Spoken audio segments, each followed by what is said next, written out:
Hello, guys, and welcome to episode 4 of the CambridgeStocks podcast. Today, we'll be speaking to Ebube Abara. Ebube has been working in tech and has been passionate about tech for the last 4 years.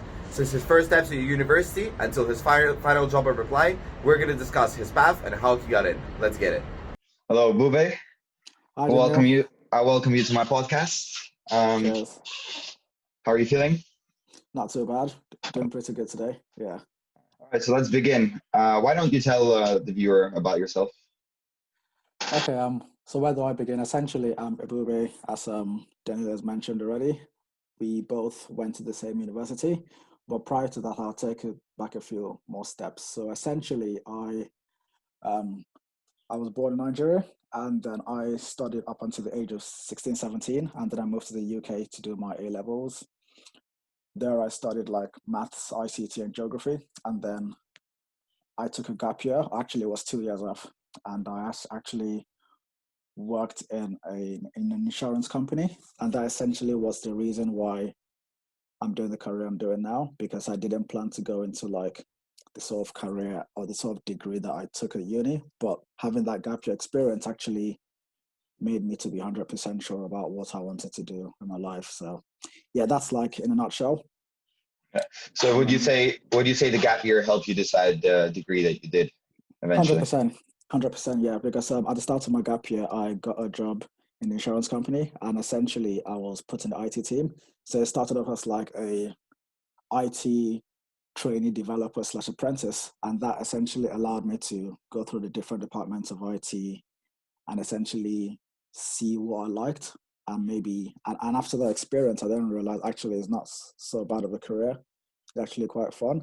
And then that then made me change my degree. And I changed it from like, I believe it was a business related degree, and I changed that to computer science. And that was after I got my job. So that was essentially a game changer for me. So you changed to computer science because you thought you really enjoyed IT and you presumed you're Yeah. gonna have more opportunities in computer science. Well, I wouldn't really say more opportunities, because is as the years go by that you realize the opportunities that come with the degree you take. Now, 100% like for computer science offers a lot of opportunities, but at that point in time, it was more because I liked it, and I You knew it enjoyed it, wasn't yeah. a yeah, and I knew it wasn't a bad degree, and I knew even though I was not thinking about opportunities, I knew that obviously there are a lot of opportunities in that space, but that wasn't like my first thought. There's a lot of people, including in my school, who came in at quite an older age. What age were you when you went to university? I believe I was about 21, About maybe. 21. I think so. Yeah, yeah. So Yes, it wasn't. I was about 2 to 3 years ahead of like my normal age group. I believe that's 3 years ahead. Yeah. And when did you realize that you wanted to go into computer science? I realized that during so it was during the gap year, During and the gap then year? yeah. So um I so I didn't necessarily need to come to university and study a computer science degree to be able to program, because I started programming before I had the degree. But essentially, there's some things you can learn in. So there's some things you can learn on Google, and there's some things that Google will never really teach you. So like the theoretical side, so the why in terms of a lot of the things we're doing. So that why is very important when it comes to studying a degree. But if you're doing it in a day-to-day job, you only understand that specific aspect they've told you to do, but you don't really have a deep understanding of what's going on behind the scenes. So essentially, I decided to come back to uni and quit my job, because I felt like that would give me a better understanding of why. And after coming back now, I've seen that the people that have a degree definitely have a higher opportunity than those that do not, even though they both have experience in programming. Quick question: while you were at university, if you undertook any internships, why did you decide to apply to certain firms? And if you can tell us a bit about that. Yeah, so during university, I applied to I think I started applying in my first year, but obviously I didn't get any. It was just more of like a test run. So I knew that the main application was going to come in second year. So I kind of just used first year to test the waters, apply to all the big names, because there was nothing to lose. So in my second year, I got an internship with J.P.Morgan as a technology analyst, working in the asset management fixed income team. So instead of like the JP Morgan you would see in Canary Wharf, it's the one in Victoria Embankment. And return back. So Yeah. yeah, and then I worked there for 3 months. we built a data reconciliation application for them so that it helps them to understand, it helps them to reconcile data that are stored in 3 separate systems. And the point of that is to ensure that all those data match each other, because there's some cases where they don't. And then if they don't, you can then dig into why that's the case. But yeah. Can you tell us a little bit about what kind of skills? How do you think HR differentiates you from others when you joined the team, and what was your day to day at GP? Because a lot of people are trying to apply to, as you know, first year as a second year is quite ambitious, applying to J.P.Morgan and so on. What was the process like? How tough was it? And so I believe it was an online application, and after the online application, it was then an interview. I think from what I can remember, there were different segments of the interview. So there were like the technical aspects, and there were the non-technical aspects about like your core competencies, and let's say more of how you would fit in within the organization. So the technical aspects of that was pretty okay. Also the core competencies as well were fine as well. I think what they tend to look at is your enthusiasm, because essentially they know that you wouldn't know every single thing in the world. yeah, your will to learn. Exactly. Is So it's the will to, exactly the will because to learn. Yeah. because a lot of people, well, including me at one point, we used to think that you need to know so much before you apply. Is that true, or how do you feel about that? What is more At that important, age, knowing or the will to learn? I would say at that age is the will to learn. At that exact age. So as you get older, as you progress in your career, you need to know your stuff, and that is what's going to differentiate you from different employees. But at that stage of your life, for an internship, is the will to learn. And obviously, another good thing that helps is also because the only proof they have of how good you are is essentially the grades you've got so far.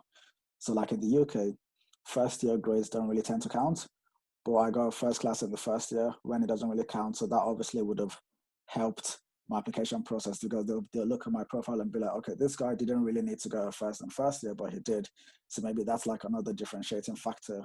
Now, obviously, I don't know if that was the Was factor, it. but I would Yeah. assume that it's one of the factors.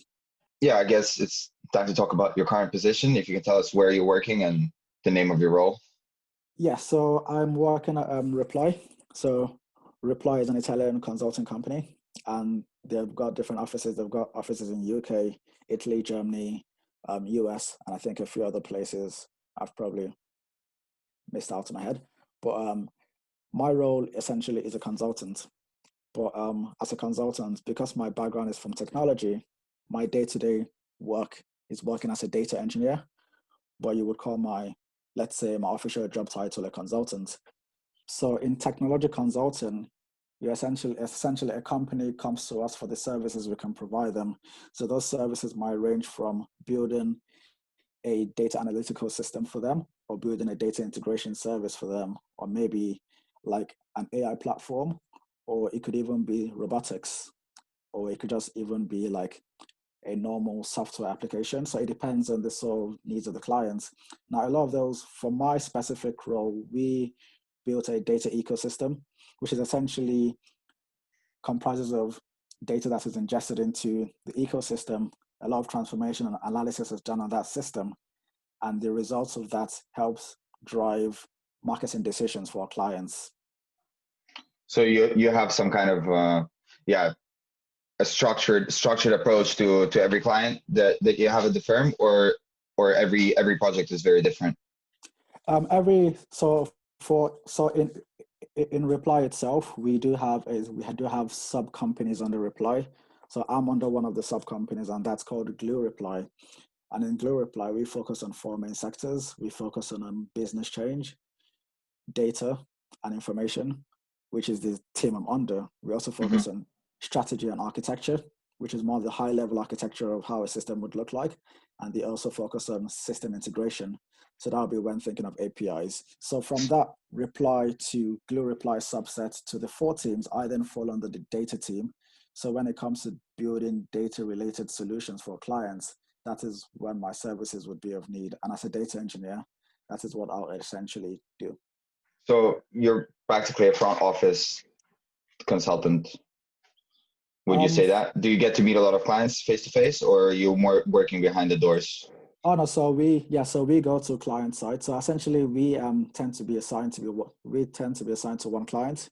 Mhm. So because when building technology solutions, like in non-tech consulting roles, you might be working with multiple clients, but when it comes to tech-related roles, you tend to be assigned to one client because there's only so much you can do. And since you're building a host like a solution for clients, you don't really have the capacity to be doing like 10 products at Multiple once. things. Yeah. Exactly, yeah. So, So we go on client sites. So I used to travel to Manchester weekly mhm. up until COVID, and now COVID, we yeah. just work from home. Yeah. Would you actually, yeah, let's talk about that for a second. How would you, do you feel better working from home with the clients, or would you rather be traveling and hold face-to-face meetings? How do you think that impacted your job? I would say there's some so like in terms of so when it comes down to the actual coding and building the solution, it makes no difference if we're the client site or if we're working from home because all we need is just a laptop and we're able to do a No. job. But when it comes to designing a solution, designing an implementation, so designing something that we then want to implement, it's a lot easier to do it face to face because you can just get a meeting room, go on a whiteboard, sketch out the whole plan, And sketch out the whole code. brainstorm, yeah. Exactly. So that is the bit that's missing now. But in terms of the actual development, it's actually it might be better now because now we just have all the time to focus on that. Yeah, and you don't have to travel, so you also have extra time to focus on yourself. I would presume work-life Exactly. balance is something that's Exactly. important for you. And Exactly. how would you describe your hours compared, let's say, to JP? How come you chose to go into a less known name than to go to a big Yeah. place? What drove that decision? How do you like the hours more? What it's like? Tell Um us about it. so after I finished at JP, I worked in a few other firms, and one thing I noticed was that in in the technology space, once you've built the core solution, if there are no more, if there aren't any new things that the business want to build, it can get quite boring. But the difference is in consulting, if you build a solution and if you just maintain the solution, you essentially have the chance to jump on another client, meaning that you're always finding new challenges and work never really becomes boring because you're always doing multiple things. So that was the main reason why I chose consulting other than staying in one company. Yeah. Yeah. So you think that yeah, a firm with a smaller number of people working inside allows you for better development of yourself, Yes, or I would say so. you get more diversity in the clients? Yeah, so if you're working in a firm with a small, so like the firm is not that small to be honest. It's a about over 6,000 people, but Yeah. the UK team is about 600. So yeah, we might not be as big as a lot of the big That's, players, but they're pretty much known, and our clients range from like you know the cars you drive on a daily basis to the banks you use. But I would say small working in a smaller firm allows you to do more work because there's not like, oh, this person has to do the testing, this person does the development, you do everything, so you grow quicker. But if you work in a big firm, they kind of assign you to a little task because there are a lot of people that can do multiple things. So yeah, I would agree with you and say smaller firms are better for growth, but then for the growth bigger firms are in good for. your field, in a tech field. That's not Yes, just for in my everything. field. Yeah, Yeah. in my field, yeah. But also the big firms are also very good for just having a good brand name. So obviously, if you get a job at like Google in the tech side of things, obviously that's gonna help you down the line. Yeah. Well, we know now that Python are the most popular, essentially, programming languages are becoming even more popular, and they're introducing them even in schools in some countries. Would you say that those skills are essential to be a tech consultant, or is it possible to go in from a different field without really knowing how to do Python? Let's say someone studied business or someone studied geography. Would they be able to go into kind of tech consulting? So I believe the most important bit for going into a tech consulting role or just any technology related role is essentially someone that has you don't need to study computer science in school. All you need is to have the mindset of have like an analytical mindset. So if you've studied maths, if you've done economics, if you've done any type of sciences, whether it's physics or chemistry, it involves problem solving. So essentially you can translate that into being a tech consultant, obviously there are a lot of fields you have to learn, and there are a lot of things you have to brush upon, which would be easier for me because I studied that. But the core foundation is essentially having an analytical mindset, and then you can Would you, then would you do the say rest that yourself. would you say that the JP Morgan internship helped you a lot in terms of understanding what you have to learn and in order to be where you are today? I'll say it helped me a lot in terms of giving me an exposure to the industry. So like giving me more exposure to finance industry and everything. So it really helps in that way. In terms of the in-depth understanding, that kind of takes time. So as you work on more projects, you build that confidence, and so essentially the company I worked in before, which is Energy Aspects, is quite a small research consulting firm. And because it was a really small team, I was able to do quite a lot of projects for myself. These were projects that the business actually required on the day-to-day, and for like the business to run on a day-to-day basis. So I would say the biggest growth I had was in my previous job, which was a smaller firm, than JP, which is a bigger firm, because Yeah. there's more to do. Yeah. So was it a smaller firm that your card firm?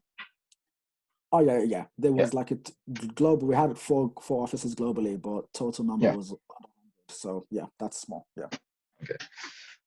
And if you don't mind telling us about your day to day, what kind of hours, when do you start, literally, what it's like to work right now from COVID, and give us an example from before as well. So we'll start with COVID, and then we'll talk about Yep. what it was like before. Okay, so COVID time, I start my day at 9 o'clock.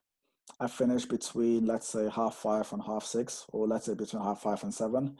My day starts with essentially going through the because we build data pipelines for the business, and our pipelines are always ingesting new streams of data. The first thing I do is to essentially just check the system to ensure that everything is fine. And And if we got problems, you worked on the system yourself, of course. yeah, so it was a group of us, yeah. So we built multiple pipelines that feed into the whole ecosystem. Yeah. So Yeah. essentially to check if everything is running well, and then we have a daily meeting with our clients. So it's just like a daily Around like a tech meeting. Sorry. around what time? Also, we have that between 9 and 10. All right. Yeah. So So you essentially wake up, you check it at the office. All right. yeah, and then during the meeting we discuss the stuff we did the day before, what we plan to do today, if we got any blockers or not, and then yeah, we get the day going, and then we're assigned, because in technology you tend to be assigned tickets or problems to solve or fix or build. Mm-hmm. So we then try to work on those tickets and then deliver for our clients. What would you say is the key advantage of knowing what's your next day going to be like, instead of, let's say, picking another role, because you must have been choosing between different roles, right? Yes, I think the key advantage is the key advantage is you're able to scope out your next day, because essentially you want to make plans for the next day before that day starts. Okay. So that's a good thing. But also it's also good when you encounter like the challenges, because those challenges teach you new things about the system. Yep. What kind of culture is it at your firm? I just recently did a case study myself on Amazon, how it's very much a white collar culture, and every half a year or so, they, depending on the division, I don't want to be completely wrong, they analyze their employees on over 500 metrics, and they essentially filter out the bottom quartile. They fire them, and they hire new people in turn to optimize efficiency. Do you have something similar at your firm? Do you feel the pressure? Do you feel the pressure to perform? Well, so in our consulting firm, I wouldn't say I've experienced that so far. So essentially, the day I started in November, and the next day I had to be in Manchester and client site. So it was like I got straight in, and I'll say the culture is quite supportive. To be honest, everyone is kind of it's quite like most people dress down, but if you're on client sites, then you might either have like a casual dressing or smart dress. So it depends on how that client also dresses themselves. So yeah, the culture is So not you bad, to also be honest. think you also think about that, even though, because some people think, oh, tech very nerdy. You also have to think about the aesthetics of yeah. Exactly, yeah. So for some of our clients that work like in banking industry, it's most likely that our consultants that go there would be more smartly dressed than if we're going to, let's say, work with like a client that's like a small agency, for Okay. example, it'll be entirely different. Yeah. Or like, yeah. So it depends on, yeah, but we always try to at least, so the culture is mainly, it's quite a supportive place essentially. So there's a lot of opportunities to learn. I wouldn't say there's really pressure to, I wouldn't say there's like a pressure like Amazon where if you don't meet an exact quota, then you're fired. But we have set goals, so we have like client goals to meet, and we So also have like you clients. have KPIs. That was going to be my next Yeah, question. so it's kind of like, yeah, so we have clients goals to meet. It's not necessarily KPIs. It's just more of, for example, based on your competences and based on the work you're doing for the clients, then essentially, if they've got problems that your skill sets can help solve, then essentially try and solve those problems. It's like you've done your job or not done your job. It's not really like a KPI basis of like red, amber, green. Yeah. Just recently, I was speaking with some people who work in, yeah, from different consulting firms in the different industries, even within finance, different subdivisions, and a lot of them are talking about like Amazon, very very demanding culture. Do you feel that the people around you are, is like a rat race? Is it aggressive, or is it really enjoyable to be there? It's quite enjoyable, to be honest. But I guess it also depends on the project as well, because in consulting the difference is you don't really have that much time to interact with like your Coworkers. colleagues in the consulting company, because everyone is in different parts of the country or different parts of Europe or wherever. So we try to be in the office on Fridays. So Fridays is when you'd see most people in the office. But apart from that, it's quite hard to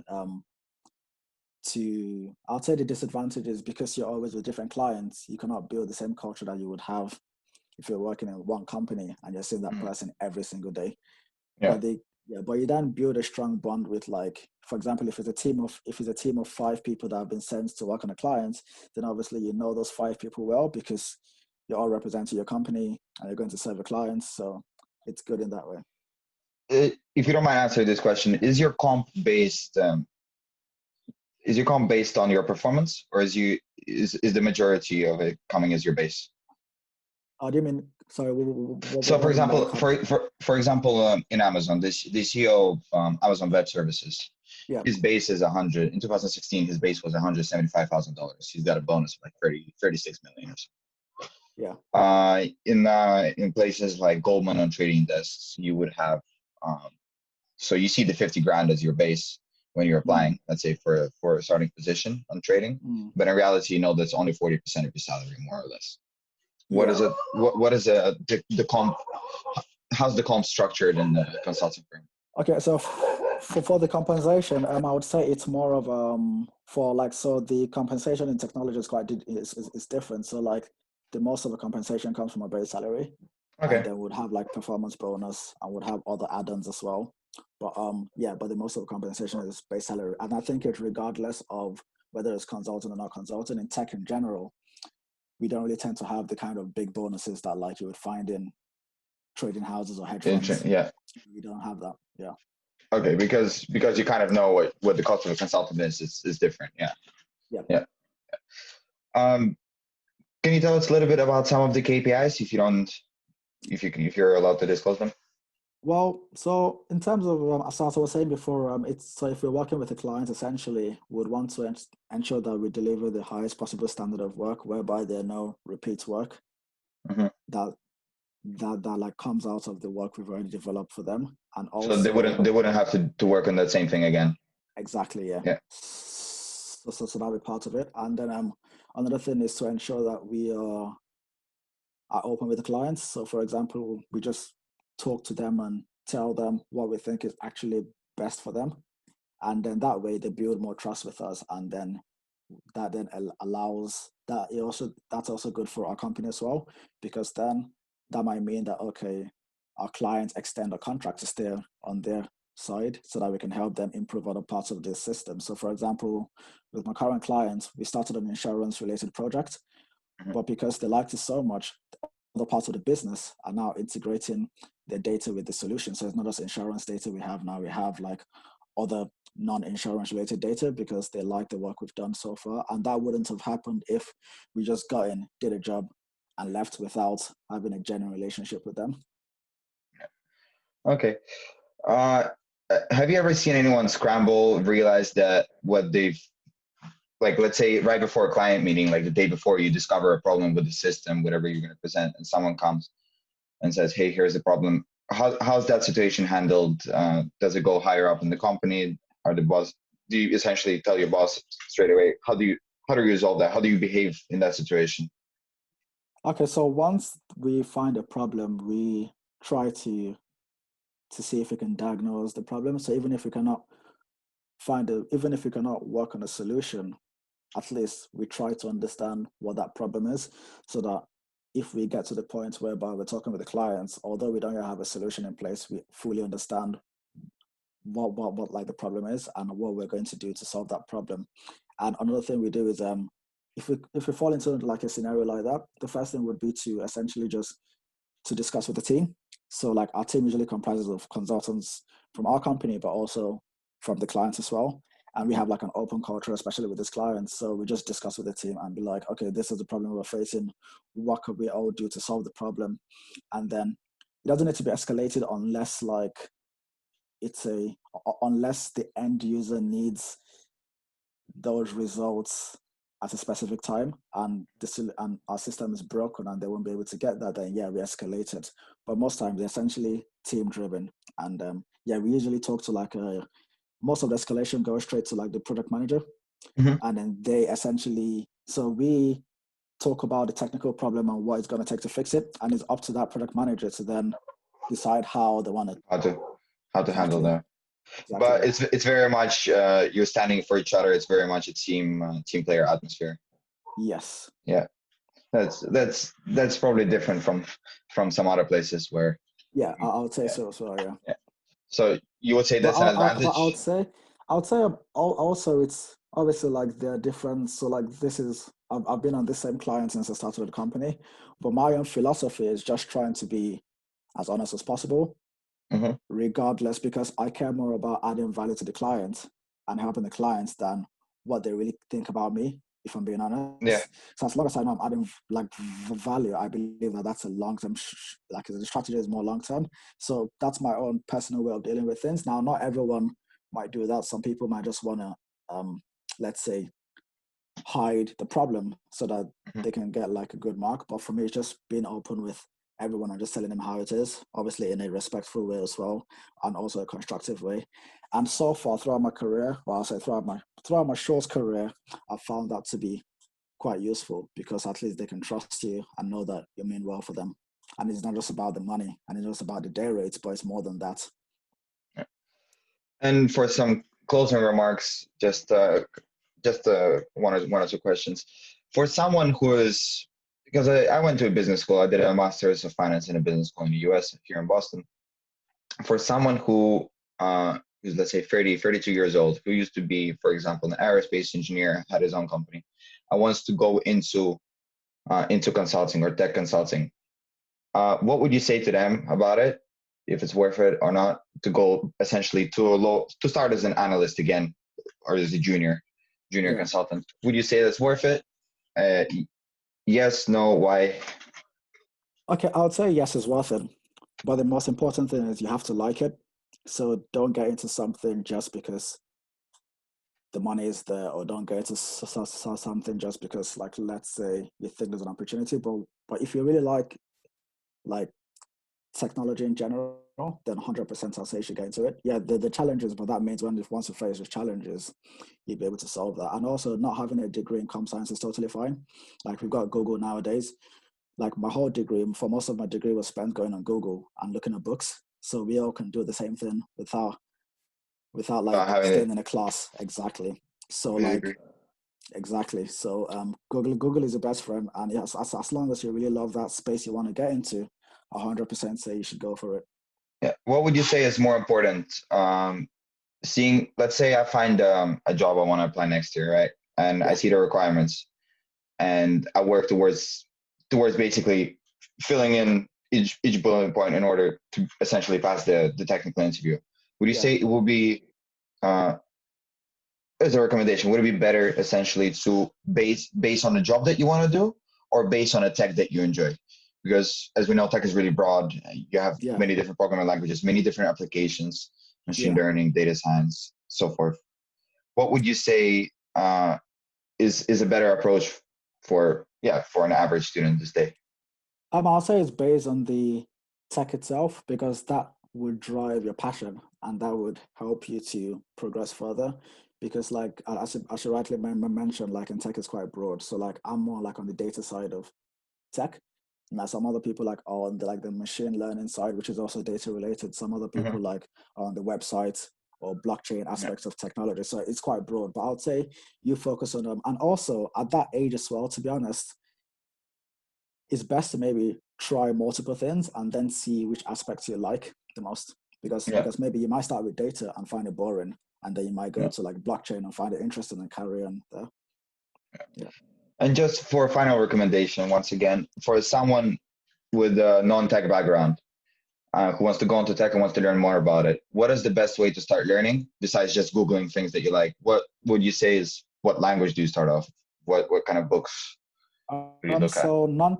So for non-tech, I would say, especially for like maybe let's say people that come from like a finance background, I'll say the two main languages you should learn is Python and SQL.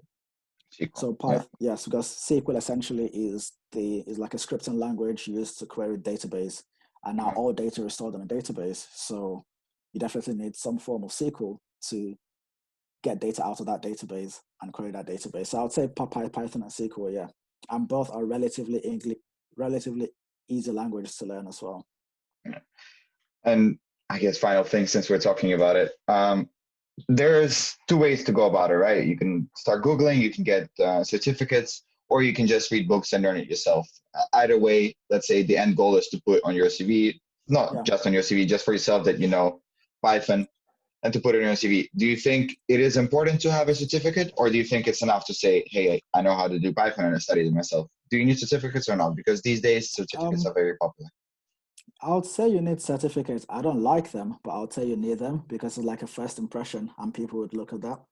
But I would say it's better you work on a pet project where you've used those skills, and maybe you then make that pet project available for everyone to see.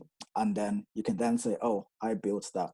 And that is a lot more valuable in my industry than a certificate, because you've actually shown practical experience of what you've done. So I would say certificate is great, but a practical example of what you've done is better. Is better. Yeah. So to do a project of your own and have it on GitHub would be better than having a certificate. Okay. Yeah. Thank you for that, Ebube. Thank you. Thank you. Bye. Good luck with your career. I wish you all the best. Thank you very much, and you too as well. Cheers. Thank you so much for watching the episode. I hope you have enjoyed. If you have any suggestions or want to follow me, please subscribe, comment, and like this video, and I'll see you guys at the next episode of the CambridgeStocks podcast.